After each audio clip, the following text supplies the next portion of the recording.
দর্শক, ১.৫ বছর প্রফেসর ইউনূস ক্ষমতার মসনদে বসে কি পরিমাণ দুর্নীতি করেছেন, কি পরিমাণ স্বজনপ্রীতি করেছেন, কি পরিমাণ নিজের স্বার্থ উদ্ধার করেছেন, তার ভয়াবহ চিত্র উঠে এসেছে দৈনিক কালের কণ্ঠের অনুসন্ধানী প্রতিবেদনে। প্রায় ১ পৃষ্ঠাব্যাপী শিরোনাম করা এই প্রতিবেদনে বেশ কয়েকটা সেগমেন্ট তৈরি করেছে তারা, যে সেগমেন্টের মাধ্যমে এই ভয়াবহ ব্যাপারগুলো উঠে এসেছে। প্রফেসর ইউনূস ক্ষমতায় থেকে দেশকে ধ্বংস করে, দেশের অর্থনীতি ধ্বংস করে, নিজের স্বার্থসিদ্ধি, নিজের জন্য যা কিছু করার, নিজের আখের গোছানোর সমস্ত বন্দোবস্ত করেছেন, এরকম ভয়াবহ চিত্র, দালিলিক প্রমাণ কালের কণ্ঠে উঠে এসেছে। যদিও ইউনূস ভক্তরা অনেকেই কালের কণ্ঠের এই রিপোর্টটার সমালোচনা করার চেষ্টা করছেন, বলছেন ইউনূস খুব ভালো মানুষ, তার বিরুদ্ধে উঠে পড়ে লেগেছে দু একটি সংবাদ মাধ্যম। কিন্তু প্রফেসর ইউনূস তার শাসনামলে সংবাদ মাধ্যমের টুটি কিভাবে চেপে ধরেছিলেন, সেই তথ্যও আমরা সংবাদ মাধ্যমে এখন পেতে শুরু করেছি।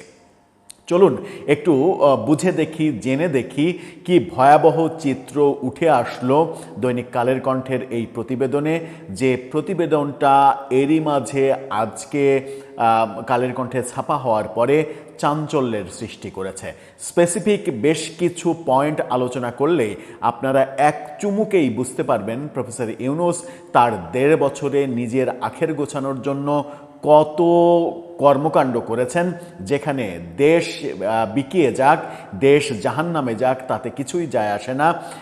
নিজের কিভাবে উন্নতি করা যায়, নিজের স্বার্থ উদ্ধার করা যায়, সেই চিত্র তিনি প্রতিষ্ঠিত করেছেন। সেই আলোচনাই করবো এই ভিডিওতে।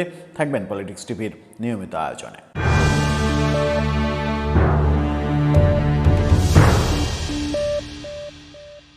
দর্শক, বলছিলাম প্রফেসর ইউনূসের স্বজনপ্রীতি, দুর্নীতি এবং নিজের আখের গোছানোর কথা। তার আগে একটি মানবিক ব্যাপার বলতে চাই। ফুড ফর অল, সবার জন্য খাদ্য, এই স্লোগান নিয়ে একদল তরুণ অসহায়, দুস্থ, ক্ষুধার্ত মানুষের পাশে রান্না করা খাবার নিয়ে দাঁড়াচ্ছে। ফুড ফর অল এই নামে ইউটিউব চ্যানেল, ডেসক্রিপশন বক্সে লিঙ্ক দেওয়া থাকবে, সেই লিঙ্কে গিয়ে অন্তত চ্যানেলটা সাবস্ক্রাইব করে তাদের এই মানবিক কর্মকাণ্ডকে আপনারা অনুপ্রাণিত করবেন, যেন এই মানবিক বার্তাটা সারা পৃথিবীতে পৌঁছে যেতে পারে। চলে যাচ্ছি প্রফেসর ইউনূসের অমানবিক কর্মকাণ্ডের দিকে। কালের কণ্ঠ যে প্রতিবেদন তৈরি করেছে আজকে, অনুসন্ধানী প্রতিবেদন, সেখানে অনেকগুলো সেগমেন্ট তারা করেছে। সেগমেন্টগুলোর মধ্যে ১, ২, ৩, ৪, ৫-৬টা সেগমেন্ট তারা করেছে। সেই সেগমেন্টগুলোতে তুলে এনেছে কি ভয়াবহ চিত্র প্রফেসর ইউনূসের শাসন আমলে ছিল।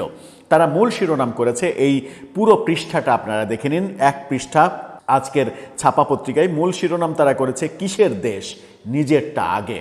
এবং কিসের দেশ নিজেরটা আগে এটা উপস্থাপন করতে গিয়ে তারা যে কার্টুনটা সামনে নিয়ে এসেছে, সেই কার্টুনটা একটু ইন্ডিভিজুয়ালি দেখে নিন। সেখানে তার ২ হাতে এক গাদা ফাইল, সেই ফাইলগুলো নিজের ই ওয়ালেট, কর মৌকুব, বিশ্ববিদ্যালয় অনুমোদন, বিভিন্ন সুবিধা, আর হদিন থাই তো ফাইলে আরও কিছু লইতে ফাইতাম, এরকম মানে চিটাগাঙ্গি ভাষায় এরকম লেখা হয়েছে। রিক্রুটিং এজেন্সি অনুমোদন, মামলা প্রত্যাহার, যা যা তিনি করেছেন সেই ফাইলে ২ কাঁধে নিয়ে তিনি চলে যাচ্ছেন, এরকম একটা মজার কার্টুন তৈরি করা হয়েছে।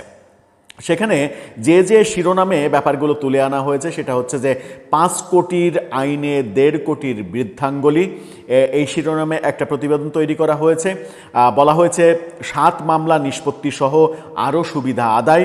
সেখানে বলা হয়েছে ৭ মামলা থেকে মুক্তি, ই ওয়ালেট ও জনশক্তি রপ্তানির লাইসেন্স পেয়েছেন তিনি। অন্তর্বর্তী আমলে দেশে শনির দশা, এরকম শিরোনামে একটা প্রতিবেদন তৈরি করা হয়েছে। আরেকটা বলা হয়েছে ক্ষমতার গরমে রাজস্ব উধাও, এই কথা বলা হয়েছে। আবার ২ জন মঞ্জিল মোর্শেদ এবং ডক্টর শাহাদিন মালিক, ২ আইনজীবীর মতামত নিয়ে একটি শিরোনাম করা হয়েছে সব কাজ বেআইনি। অর্থাৎ প্রফেসর ইউনূস সরকারের আমলে যত কাজ, সেই কাজগুলোকে বেআইনি বলছেন এই ২ আইনজীবী। তার মানে স্বার্থ উদ্ধার করা ব্যাপারগুলোর মধ্যে রয়েছে গ্রামীণ বিশ্ববিদ্যালয়ের আবেদন 17ই ডিসেম্বরে আবেদন করেছিলেন, পরিদর্শন 23 জানুয়ারি, অনুমোদন 17ই মার্চ। তার মানে 3 মাসের মধ্যে বিশ্ববিদ্যালয়ের আবেদন করে বিশ্ববিদ্যালয়ের অনুমোদন তিনি নিয়েছেন, যে সময়ে আরও 22টি বিশ্ববিদ্যালয়ের আবেদন থাকলেও অন্য কোনো বিশ্ববিদ্যালয় লাইসেন্স পায়নি। প্রফেসর ইউনূসের গ্রামীণ বিশ্ববিদ্যালয়ের লাইসেন্স পেয়েছে। এছাড়া গ্রামীণের 2 প্রতিষ্ঠান পায় ই ওয়ালেট ও রিক্রুটিং এজেন্সির লাইসেন্স। শপথের আগে শ্রম আইনে দণ্ডপ্রাপ্ত মামলায় খালাস, পরে নিষ্পত্তি 7 মামলা। গ্রামীণ ব্যাংকে 5 বছরের জন্য আয়কর অব্যাহতি, ক্ষতি 1000 কোটি টাকা, রাষ্ট্রের 1000 কোটি টাকা ক্ষতি। গ্রামীণ কল্যাণ ট্রাস্টের 1043 কোটি টাকা ফাঁকি, 666 কোটি টাকা কর মওকুফ। মূল মোদ্দা মানে কথা, মূল মোটা দাগে যেটা, এই স্বার্থগুলো তিনি উদ্ধার করেছেন। এছাড়া গ্রামীণ ফোনকে বিনা টেন্ডারে তরঙ্গ বরাদ্দ দেয়া সহ বহু কিছু রয়েছে। এই যে কর্মকাণ্ডগুলো তিনি করলেন, এই কর্মকাণ্ডগুলো করার ব্যাপারে গ্রামীণ কল্যাণ ট্রাস্টের একটা ফটোকার্ড দেখে নিন। সেখানে বলা হচ্ছে গ্রামীণ কল্যাণ ট্রাস্টের 1000 কোটি টাকা কর ফাঁকি। সেখানে বলা হচ্ছে যে গ্রামীণ কল্যাণ ট্রাস্টের বিরুদ্ধে প্রায় 1043 কোটি টাকার কর ফাঁকির অভিযোগ রয়েছে, যা নিয়ে মামলা এখনও চলমান। একই সঙ্গে ঋণের সুদকে লভ্যাংশ হিসেবে দেখিয়ে কম কর দেওয়ার ঘটনায় 666 কোটি টাকার কর নির্ধারণ হলেও পরবর্তীতে আদালতের রায়ে তা বাতিল হয়ে যায়। অর্থাৎ প্রফেসর ইউনূস আদালতকে পর্যন্ত ব্যবহার করেছেন তার নিজের স্বার্থে। শুধুমাত্র একটি খবরের ডিটেলে যাব। কালের কণ্ঠ যতগুলো খবর করেছে আজকে, তার মধ্যে একটি খবরের ডিটেলে আমরা যাব। সেখানে বলা হচ্ছে যে কিসের দেশ নিজেরটা আগে, এই যে মূল শিরোনাম করা হয়েছে, সেই খবরের যদি ডিটেলে যায় তাহলে সেখানে বলা হচ্ছে প্রবল গণ অভ্যুত্থানের মুখে আওয়ামী লীগ সরকারের পতনের পর আন্দোলনের নেতাদের ডাকে সাড়া দেন মুরব্বী প্রফেসর ইউনূস। দেশ উদ্ধারের স্বার্থের কথা বলে অন্তর্বর্তী সরকারের হাল ধরেন তিনি। সে সময় তাকে ঘিরে আশার বীজ বুনেছিল জাতি। অনেকেই বিশ্বাস করেছিলেন তার জাদুর ছোঁয়ায় বিশ্বের দুয়ারে আরও উজ্জ্বল হবে বাংলাদেশের মুখ, বাড়বে মানুষের মর্যাদা, খুলে যাবে দীর্ঘদিনের অবরুদ্ধ সম্ভাবনার দুয়ার। কিন্তু 2024 সালের 8 আগস্ট দায়িত্ব গ্রহণের পর 2026 সালের 12 ফেব্রুয়ারি নির্বাচনের মাধ্যমে ক্ষমতা হস্তান্তরের আগ পর্যন্ত 1.5 বছরে জনগণের স্বপ্ন কতটা পূরণ করতে পেরেছেন নোবেলজয়ী? এই প্রশ্নের উত্তর খুঁজতেই অনুসন্ধানে নামে কালের কণ্ঠ। অনুসন্ধানে উঠে এসেছে দেশের 12টা বাজলেও কিভাবে নিজের স্বার্থ 16 আনা হাসিল করেছেন শান্তিতে নোবেলজয়ী। 16 আনার অন্যতম হলো গ্রামীণ বিশ্ববিদ্যালয়। সদ্যবিদায়ী অন্তর্বর্তী সরকারের 1.5 বছরের মেয়াদে দেশে একটিমাত্র বেসরকারি বিশ্ববিদ্যালয়ে অনুমোদন দেওয়া হয়, সেটা গ্রামীণ বিশ্ববিদ্যালয়। বিশ্ববিদ্যালয়টি গ্রামীণ ট্রাস্টের একটি উদ্যোগ, আর এই গ্রামীণ ট্রাস্টের প্রতিষ্ঠাতা হচ্ছে প্রফেসর ইউনূস।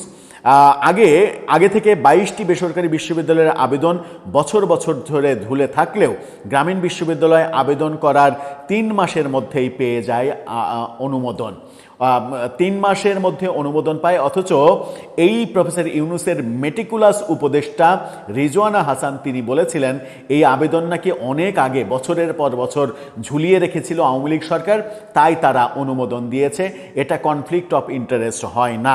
অথচ কালের কণ্ঠ বলছে যে আগে 22টা বিশ্ববিদ্যালয়ের আবেদন ঝুলছিল বছরের পর বছর, কিন্তু মাত্র 30 দিনের মাথা 3 মাসের মাথায় এই আবেদন করার পরবর্তীতে লাইসেন্স প্রায় গ্রামীণ বিশ্ববিদ্যালয়। 17ই ডিসেম্বর আবেদন করে তারা, 17ই মার্চে লাইসেন্স পেয়ে যায়। এই রকেট গতি এখন আর কারো কাছে বিস্ময় নয়, কারণ ওই সময়ে ডক্টর মোহাম্মদ ইউনূস ছিলেন অন্তর্বর্তী সরকারের প্রধান। অনুসন্ধানে দেখা গেছে নিজের ক্ষমতাকে কাজে লাগিয়ে আরও অনেক সুবিধা আদায় করে নিয়েছেন ডক্টর ইউনূস। বিশেষ করে গ্রামীণ ব্যাংকে 5 বছরের জন্য আয়কর অব্যাহতি দেন, যাতে সরকার অন্তত 1000 কোটি টাকা রাজস্ব থেকে বঞ্চিত হবে। এই 1000 কোটি টাকা তিনি মেরে দিয়েছেন, বাগিয়ে নিয়েছেন। গ্রামীণ কল্যাণ ট্রাস্টের 1043 কোটি টাকা কর ফাঁকির পাশাপাশি 666 কোটি টাকা কর মওকুফের মতো ব্যাপক সুবিধা তিনি নিয়েছেন। শুধু তাই নয়, ক্ষমতার চেয়ারে বসে গুনে গুনে 7টি মামলা থেকে মুক্তি নিয়েছেন তিনি, যার মধ্যে আলোচিত দুর্নীতি মামলাও রয়েছে। এর পাশাপাশি অস্বাভাবিক দ্রুততায় বাগিয়ে নিয়েছেন রিক্রুটিং এজেন্সির লাইসেন্স। সমাধান করে ফেলেছেন সমাধান সার্ভিসেস লিমিটেড নামে ওয়ালেট লাইসেন্স না পাওয়ার জটিলতারও। এর সবই ঘটে তার ক্ষমতার সময়ে। ওয়ালেট লাইসেন্সও তিনি বাগিয়ে নিয়েছেন। জানা গেছে এই প্রতিষ্ঠানগুলো ডক্টর ইউনূসের প্রতিষ্ঠিত গ্রামীণ ট্রাস্টের অধীনে পরিচালিত, যে গ্রামীণ ট্রাস্টের প্রধান ডক্টর ইউনূস। আইনগত বাধ্যবাধকতার কারণে প্রধান উপদেষ্টার শপথ গ্রহণের আগে প্রতিষ্ঠানগুলো থেকে সরে দাঁড়ালেও দায়িত্ব ছাড়ার পর আবার সেসব প্রতিষ্ঠানে সক্রিয় হয়ে উঠেছেন তিনি। অর্থাৎ প্রধান উপদেষ্টা দায়িত্ব পালনকালে তিনি নামমাত্র সেসব প্রতিষ্ঠান থেকে সরে এসেছিলেন, কিন্তু উপদেষ্টার দায়িত্ব পালন শেষে তিনি আবারও গ্রামীণ সেন্টারে বসে এই দায়িত্বগুলো পালন করছেন, যেটা সরকারে বসে বাগিয়ে নিয়েছেন। সেই বাগিয়ে নেওয়া ফসল তিনি এখন ভোগ করছেন। ফলে ক্ষমতায় আলোর আসার সঙ্গে সঙ্গে এই সুবিধাগুলো নেওয়ার মধ্য দিয়ে কার্যত তিনি ক্ষমতার অপব্যবহার করেছেন বলেই মত দিয়েছেন আইন বিশেষজ্ঞরা। জানতে চাইলে সুপ্রিম কোর্টের জ্যেষ্ঠ আইনজীবী মঞ্জিল মোর্শেদ কালের কণ্ঠকে বলেন, যারা রাষ্ট্র পরিচালনা করবেন তাদের সঙ্গে যাতে জনগণ দেশের স্বার্থের সংঘাত না ঘটে সেজন্য শপথ নিতে হয়। শুধু সরকার না, সরকারি অনেক পদে বসার শর্তই থাকে। কোনো লাভজনক পদ থাকলে তা ছেড়ে দিতে হবে। এই শাহাদিন মালিকও বলেছেন এবং দুই আইনজীবী বলেছেন, প্রফেসর ইউনূসের আমলে যত কর্মকাণ্ড হয়েছে তার প্রায় সবগুলোই অবৈধ। এই যে কর্মকাণ্ড, এবং বিশেষজ্ঞরা বলছেন যে সরকার যদি এর বিরুদ্ধে ব্যবস্থা না নেয়, অন্তর্বর্তী সরকারের আমলে প্রফেসর ইউনূস কি আকাম করেছেন তার বিরুদ্ধে যদি সরকার ব্যবস্থা না নেয়, তাহলে বেসরকারি পর্যায়ে ব্যবস্থা হবে। হয়তো 2-4 দিন দেরি হবে, কিন্তু প্রফেসর ইউনূসের এই কর্মকাণ্ড আদালতে চ্যালেঞ্জ হবেই এবং তাকে কোনো না কোনো দিন ফেঁসে যেতেই হবে। অনেকে বলেন যে বিএনপি সরকার তার বিরুদ্ধে এখনই হয়তো ব্যবস্থা নেবে না, গরমে হয়তো ব্যবস্থা নেবে না, কিন্তু বিএনপি সরকারের অন্যতম একটা টার্গেট তো থাকারই কথা। কারণ 111-এর পেছনের কুশীলবদের যখন তারা গ্রেপ্তার করা শুরু করেছে, 111-এর পেছনের অন্যতম কুশীলব হিসেবে কাজ করেছিলেন এই ডক্টর মোহাম্মদ ইউনূস, সেটা অনেকেই বলেন। দর্শক, আপনার কাছে কি মনে হয়?